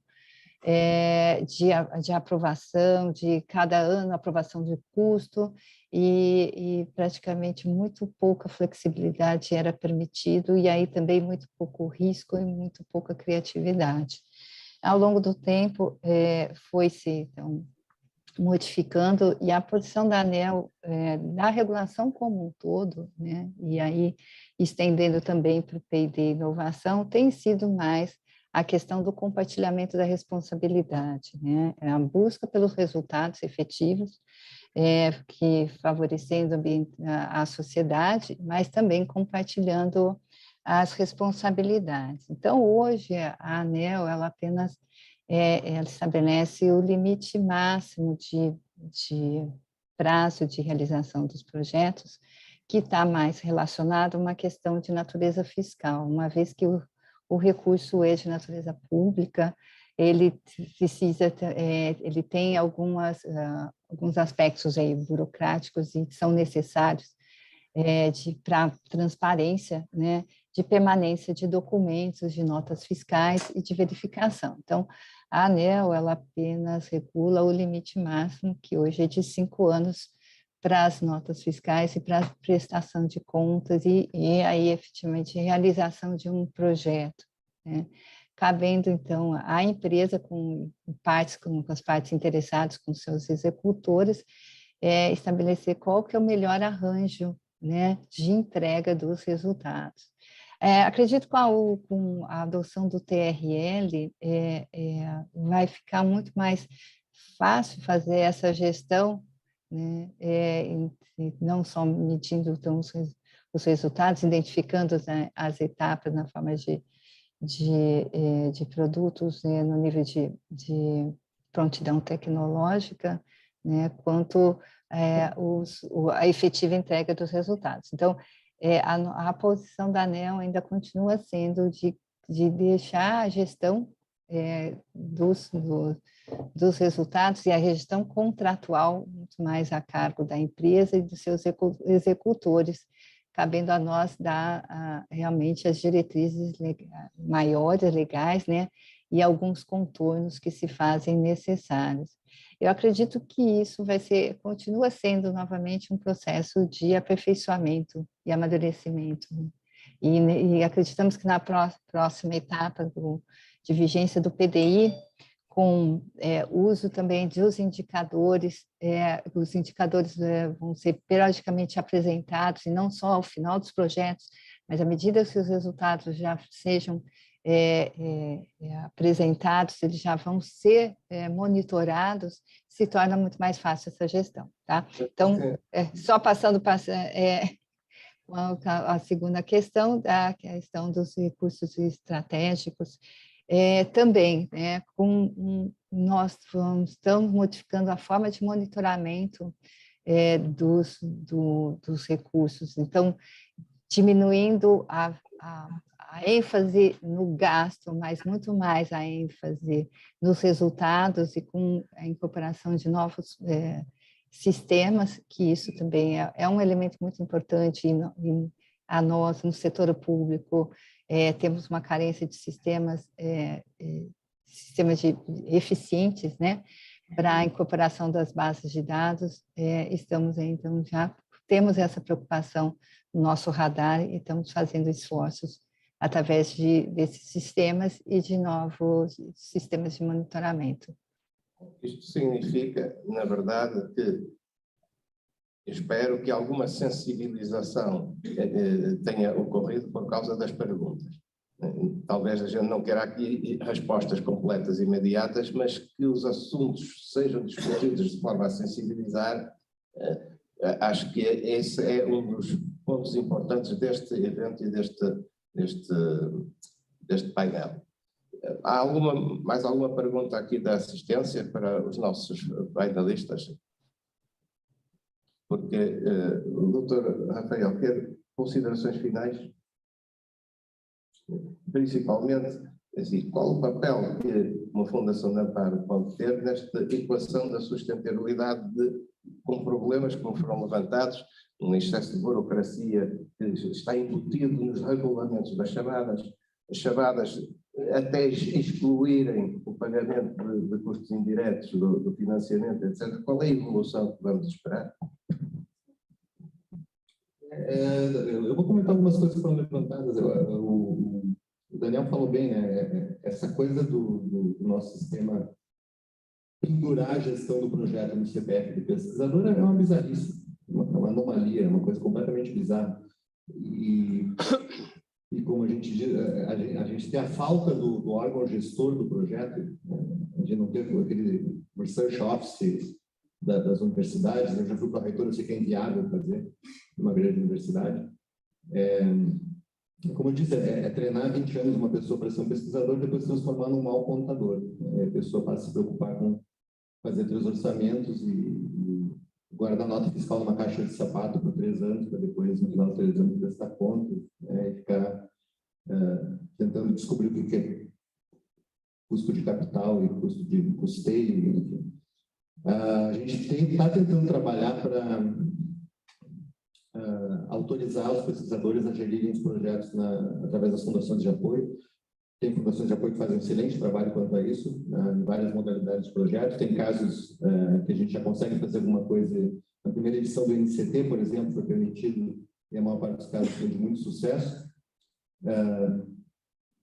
E aí, porque uma coisa era assim, quando a pessoa tem 20, 30 mil lá no projetinho é uma coisa, mas quando a gente começa a financiar projetos de 2 milhões, 3 milhões, e pendura isso no CPF de alguém e pede para o cara ficar pessoalmente fazendo manejo financeiro, isso é uma insanidade.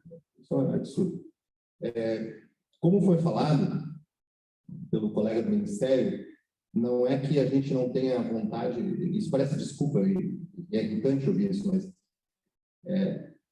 a FAPERGS é acusada de ser burocrática demais, ela é. A crítica é completamente válida, a gente tenta lidar com isso e simplificar todos os dias, mas a gente se sente preso num emaranhado, né? Nós temos o controle de todos os lados. A linguagem que nós estamos falando aqui não é a linguagem que os nossos controles falam, a cultura que nós temos não é a linguagem que os nossos controles têm, não é a cultura que os nossos controles têm. O controle vai dizer que ele, por sua vez, está preso no regulamento que tem que fazer cumprir para também não ser questionado, e a gente nunca consegue colocar o questionamento e a mudança do regulamento na agenda, e a coisa vai se perpetuando. Porque, por exemplo, diretores de uma fundação de apoio, estamos sujeitos o tempo todo a multas, a apontamentos, a qualquer decisão que tente reduzir ou flexibilizar, que seja visto como algo temerário pelos controladores, isso recai também sobre responsabilidade pessoal nossa. É muito difícil. E eu achava quando era pró-reitor que o sistema federal era difícil, até que eu conhecia o sistema do Estado do Rio Grande do Sul. É surreal. O Estado do Rio Grande do Sul é surreal. Ele foi desenhado para não funcionar. Me parece que a impressão é essa. Então, isso tudo é muito complicado, mas a gente tem tentado levar isso. A coisa que eu ia falar sobre o financiamento, o modelo do financiamento da pesquisa, né? Quando as nossas universidades federais, elas esperam ter o seu orçamento quase integral do Tesouro do governo federal, e essa verba do Tesouro, ela não é condicionada, por exemplo, à excelência em pesquisa. Ela é condicionada basicamente ao tamanho da universidade. O tamanho da universidade é dado pela quantidade de alunos de graduação, basicamente. É um sistema que financia ensino de graduação. Ele foi desenhado para isso. O resto a gente faz por teimosia, ele foi desenhado para isso. Nas universidades comunitárias, quase toda a verba vem, quase toda a receita vem de matrículas de alunos de graduação. Claro, tem alguns parques tecnológicos superavitários, tem coisas, mas o grosso é isso. O sistema foi desenhado para financiar ensino de graduação. Aí, quando o professor ganha um projeto de pesquisa, ele ganha dinheiro da FAPERGS, ou do CNPq, para comprar reagente, para comprar material, para pagar um bolsista, para comprar um equipamento. E ele chega para o seu reitor e diz, olha, ganhei 5 milhões do CNPq, da Fabérica, para fazer um projeto. Eu comprei aqui 3 freezers nos anos 80, não sei quantos geradores, não sei quantos não sei o quê, etc, etc. E o reitor vai dizer, tá, o que tu precisa? Eu preciso horas de pesquisa, preciso sair da sala de aula, preciso de um técnico que me ajude, eu preciso de instalar tomada, eu preciso de uma sala maior, eu vou aumentar a conta de luz da universidade, eu vou aumentar... Ele cria um problema financeiro para a universidade quando ele faz pesquisa, quando ele tem sucesso em fazer pesquisa e arrecadar dinheiro para pesquisa. Ele cria custo indireto, ele cria um custo fixo. Que o cara do dinheiro da universidade vai dizer assim, tá, esses 5 milhões, quanto eu posso usar para pagar a faxineira? Quanto eu posso usar para pagar a segurança, a corte de grama? Nada. Nada. Então, o nosso sistema está desenhado para que ter sucesso em pesquisa gere um problema financeiro para a instituição. E aí a solução nas públicas é dizer o governo me dá dinheiro suficiente, me dê mais. Isso é uma receita para a crise eterna. Vai sempre faltar. Nunca vai ser estável. Nas privadas, a conta uma hora vai estourar. Alguém vai ser demitido. Alguém vai perder... Não tem como. Então, quando os americanos criaram o overhead institucional, se vocês pegarem o orçamento de uma grande universidade pública de pesquisa americana, ela tem mais verba discricionária para a reitoria de overhead institucional de projetos de pesquisa do que de mensalidade de aluno. Então, fazer pesquisa passa a ser um negócio para ela, ajuda ela financeiramente, ajuda a sustentabilidade financeira. E aí ela passa a disputar os pesquisadores, ela passa a estimular que os pesquisadores ganhem recursos e atraiam captação de recursos. O sistema é feito para que pesquisa gere sustentabilidade financeira para a universidade e não atrapalhe a sustentabilidade financeira da instituição, como é feito aqui. Que é uma coisa que não está na nossa agenda, ninguém pensa nisso. Fazer pesquisa dá prejuízo para as instituições, do ponto de vista do cara que está lá cuidando das contas do dia a dia. Então, isso é outra coisa que a gente, em algum momento, vai ter que avançar, vai ter que reestruturar de alguma forma. Eu acho que se nós não caminharmos para alguma coisa como permitir que uma percentagem do dinheiro dos projetos seja usado para o overhead institucional, e aí vamos dizer que já é pouco dinheiro dos projetos, já é pequena quantidade de verba total, etc., mas alguma coisa nós vamos ter que fazer, porque senão nós estamos montando, nós vivemos um sistema juntando tudo isso, né? que nós criamos problemas para a sustentabilidade, que nós criamos despesas para a universidade que não são cobertas, quanto mais sucesso em pesquisa a gente tem, mais a gente faz isso. A não ser que, é claro, consiga um royalty, consiga gerar uma startup lucrativa, consiga gerar alguma coisa que retorne alguma receita, mas a percentagem disso é muito pequena, mesmo nas universidades que têm sucesso com isso. Na URGS, a gente teve, no ano que era pró-reitor, mais recurso captado de atividades com prestação de serviço, etc., do que a verba de custeio que veio do governo federal, que veio do MEC. Tivemos absoluto sucesso em captação de verba externa. E aí, em dezembro, o governo federal nos tirou todo esse dinheiro para pagar outras despesas do Estado. Pagar a aposentadoria da INSS. Então, o sistema está meio desenhado para não funcionar e a gente faz ele funcionar meio na teimosia, né? Mas nós vamos ter que discutir toda a questão dessa gestão dos recursos, de uso dos recursos, do modelo do acoplamento do recurso que vem de pesquisa com a sustentabilidade e o funcionamento da instituição e da relação do pesquisador, que é o gestor do projeto, com o recurso, para que ele deixe de ser o CPF lá, né, na mira e deixe de ser o cara que tem responsabilidade de ser o mau contador, ao invés de se dedicar a ser um bom cientista e um bom gestor de projeto. Acho que é um pouco isso. Perfeitamente. Nós vamos fazer a última intervenção aqui do Dr. Paulo Garcia e desde já quero agradecer a quem está em presença remota, quero agradecer muito a paciência que eles tiveram de participação, em primeiro lugar ao Dr. Marcelo Meirelles, sempre com a sua simpatia e empolgação, explicando os modelos e a sua visão, que traz contribuições muito positivas, e também à doutora Carla Sanches, que trouxe o ponto de vista da ANEL, com muita prudência que eu verifiquei, mas eu espero que tenha sido também contaminada por este debate. A palavra de esperança que deixou o doutor Rafael ao dizer que vivemos num mundo surreal, isso, pelo menos, dá entusiasmo, né? Se vamos ter uma vida cheia de surpresa, etc., se é surreal. Mas, na verdade, aqui também se coloca, e essa é a minha questão final, para o Dr. Paulo Garcia encerrar a conversa, na ligação entre as empresas e as agências de inovação, que aliança se pode construir para que as empresas ajudem a garantir que esses agentes que desenvolvem inovação não morram por falta de sustentabilidade. Ou seja, será que é do interesse da empresa garantir a sobrevivência do parceiro? Bom, Vladimir, você não tenha nenhuma dúvida que o setor empresarial enxerga como fundamental a sustentabilidade da pesquisa e da inovação. Nós temos a certeza que a sustentabilidade da empresa também está vinculada à sustentabilidade da inovação.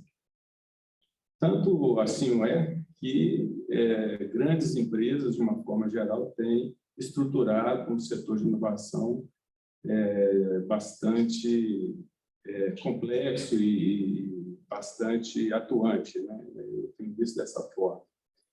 A gente pode observar hoje aqui que nós estamos evoluindo, né? Tivemos aí evoluções significativas. A Carmen mostrou a evolução do P&D da ANEEL, que avançou na cadeia da inovação, que é muito importante. O Ministério, né, mostrou aqui que realmente ele mapeou e está estruturando um processo mais otimizado de utilização dos recursos, mas a gente precisa continuar avançando. Os pontos de melhorias a gente já sabe. Então, vamos realmente investir nesse ponto de melhoria. Agora, para que a empresa realmente participe desse processo e contribua de maneira muito efetiva, eu entendo que nós temos um agente novo que tem sido, foi citado aqui, tem sido muito utilizado, e quer dizer, é novo nesse processo brasileiro, principalmente, que é a questão da startup.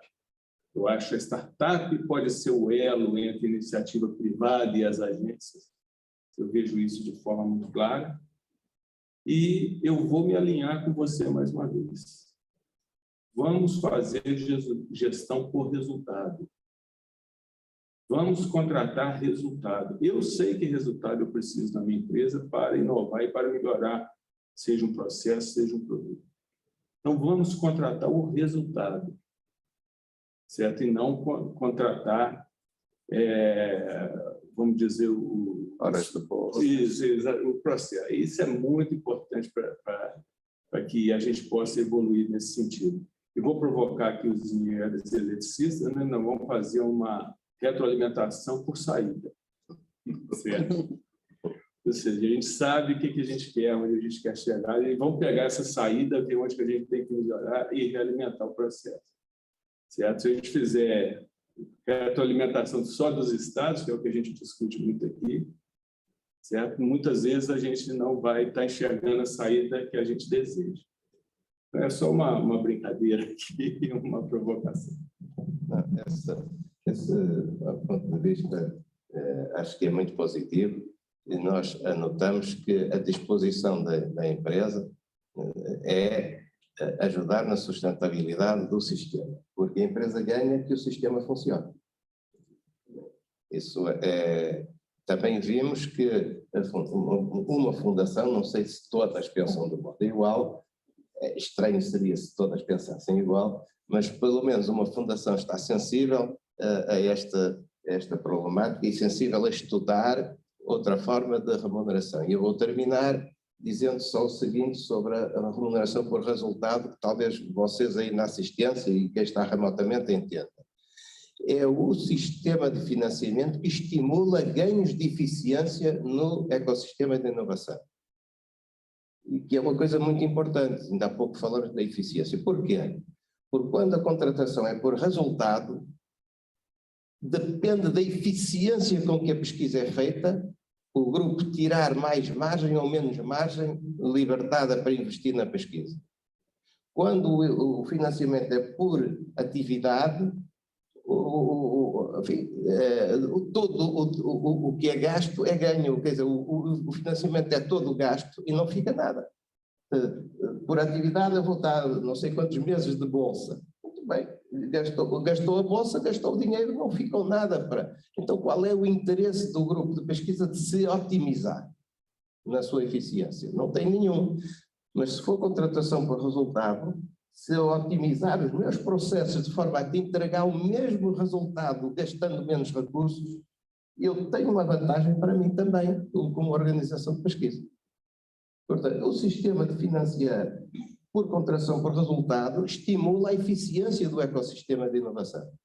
E isto eu queria sensibilizar o Ministério, sensibilizar as fundações de amparo, sensibilizar as empresas, que vejo, sinceramente, da minha experiência profissional, repito, já sou um dinossauro, né? Mas vejo na minha experiência que é muito importante que as fundações de amparo, ministérios, empresas, também as induzam, criem indutores de mais ganhos de eficiência no próprio sistema de inovação. E não apenas financiar a vida corrente e confortável, né, etc. Muito obrigado a todos. Peço desculpa de isto ter arrastado para além da hora prevista, mas vamos ver, todo mundo é flexível, abaixo do próprio Capricórnio, e, portanto, Santa Maria está habituada, é tolerante connosco. Eu agradeço muito à organização, agradeço ao SBSE, à Universidade de Santa Maria, à gentileza do Dr. Marcelo Meireles de querer ter esta convivência connosco, ao Pedro Renan do Ministério, a Carmen Sanches, e, por favor, encomende também o meu agradecimento ao Dr. Sandoval Feitosa, e ao Paulo Garcia, que sendo empresa, tem que otimizar as suas despesas e achou que era bom investimento também vir aqui trabalhar connosco nesta discussão. Muito obrigado a todos e boa continuação do SBSE.